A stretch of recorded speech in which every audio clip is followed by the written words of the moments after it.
মাত্র ২টি উপকরণ দিয়ে ঘরেই যদি মাত্র ৫ মিনিটেই এত মজাদার পিনাট বার বা বাদাম কটকটি তৈরি করা যায়, তাহলে বাইরে থেকে অস্বাস্থ্যকর উপায়ে তৈরি করা পিনাট বার কেন কিনে খাবেন বলুন?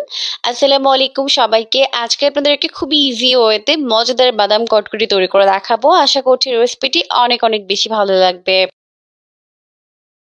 পিনাট বার বা বাদাম কটকটি তৈরি করার জন্য প্রথমে চুলায় একটি প্যান বসিয়ে দিয়েছে। এখন এর মধ্যে অ্যাড করে দিব ১.৫ কাপ পরিমাণ বাদাম। এরপর বাদামগুলোকে ভালোভাবে টেলে নিতে হবে।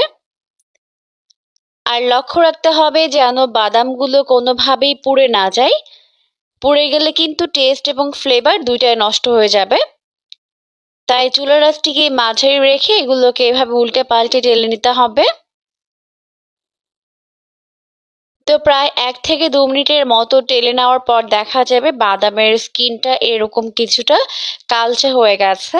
এই পর্যায়ে এটাকে চুলা থেকে নামিয়ে একটি পরিষ্কার কাপড়ের সাহায্যে ভালো করে একটু ডলা দিলেই কিন্তু উপরের খোসাগুলো উঠে যাবে। এরপর চলে এলাম পরবর্তী স্টেপে। তার জন্য প্রথমে চুলায় একটি প্যান বসিয়ে এর মধ্যে অ্যাড করে দিলাম ১ কাপ পরিমাণ চিনি। চুলার আঁচটিকে মাঝারি রেখে এগুলোকে এইভাবে নাড়াচাড়া করতে হবে। তবে লক্ষ্য রাখতে হবে যেন এটা কোনোভাবেই পুড়ে না যায়।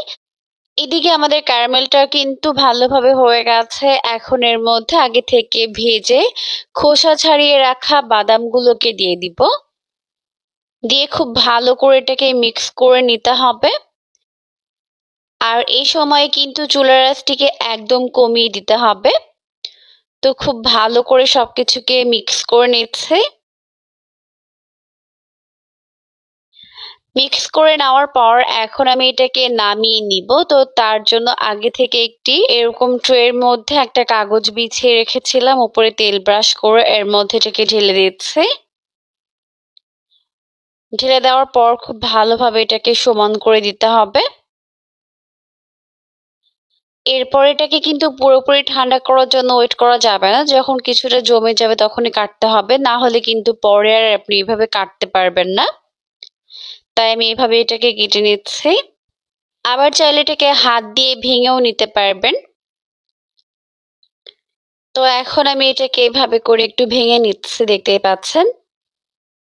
এগুলো খেতেও কিন্তু ভীষণ মজার হয়। বাইরে থেকে অস্বাস্থ্যকর উপায়ে তৈরি করা বাদাম কটকটি না কিনে আপনারা কিন্তু আপনাদের বাচ্চাদের এইভাবে ঘরেই তৈরি করে দিতে পারেন। খেতে কিন্তু দারুণ মজার হয়েছে। অবশ্যই রেসিপিটিকে ফলো করে বাসায় ট্রাই করবেন, দেখবেন পরিবারের সবাই পছন্দ করবে। পরবর্তী ভিডিও দেখার আমন্ত্রণ জানিয়ে বিদায় নিচ্ছি। সবাই অনেক অনেক বেশি ভালো থাকবেন। আল্লাহ হাফেজ।